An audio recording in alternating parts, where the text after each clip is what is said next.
నెహెమ్యా మొదటి అధ్యాయము. హకల్య కుమారుడైన నెహెమ్యా యొక్క చర్యలు.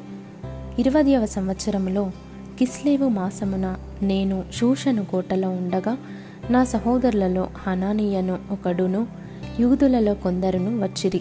చెరపట్టబడిన శేషంలో తప్పించుకొనిన యూదులను గూర్చియు యెరూషలేమును గూర్చియు నేను వారి నడుగగా, వారు చెరపట్టబడిన వారిలో శేషించిన వారు ఆ దేశములో బహుగా శ్రమను నిందను పొందుచున్నారు.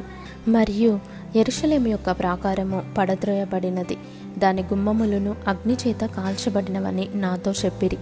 ఈ మాటలు వినినప్పుడు నేను కూర్చుండి ఏడ్చి కొన్ని దినములు దుఃఖముతో ఉపవాసముండి ఆకాశమందలి దేవుని ఎదుట విజ్ఞాపన చేసి తిని.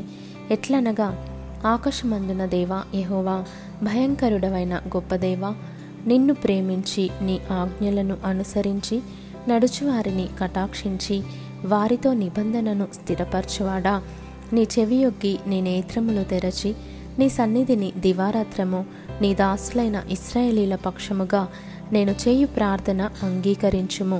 నీకు విరోధముగా పాపము చేసిన ఇశ్రాయేలు కుమారుల దోషమును నేను ఒప్పుకొనుచున్నాను.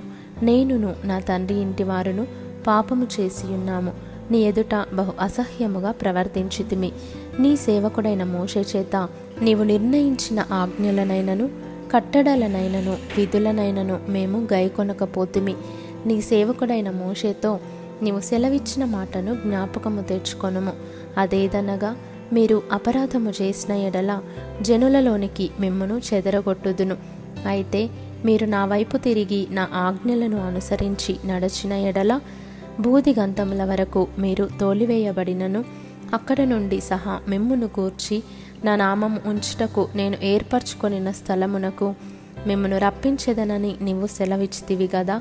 చిత్తగించుము. నీవు నీ మహాప్రభావమును చూపి నీ బాహుబలము చేత విడిపించిన నీ దాసులకు నీ జనులు వీరే.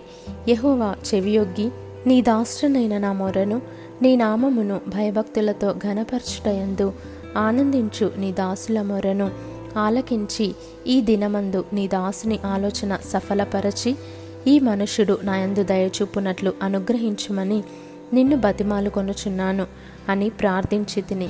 నేను రాజునకు గిన్నె అందించువాడనై యుంటిని.